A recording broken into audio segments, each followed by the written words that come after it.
Alam mo, one of the worst mistakes a leader can make?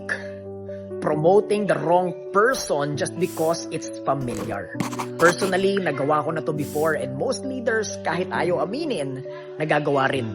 Kasi minsan, di ba, napagpapalit natin ang potential sa readiness. Ang mas malala, inuuna natin ang pagiging close kaysa sa pagiging objective. Don't promote based on emotion. Tinulak mo sila sa role na hindi pa nila kayang dalhin and you and them will have to pay for it. So, paano mo nga ba iiwasan ito?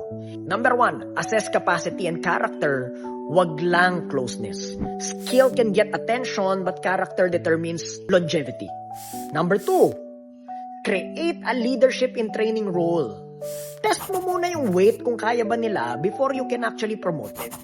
And last but not the least, ask yourself, kaya ba nila buhatin yung responsibility na ibinibigay mo?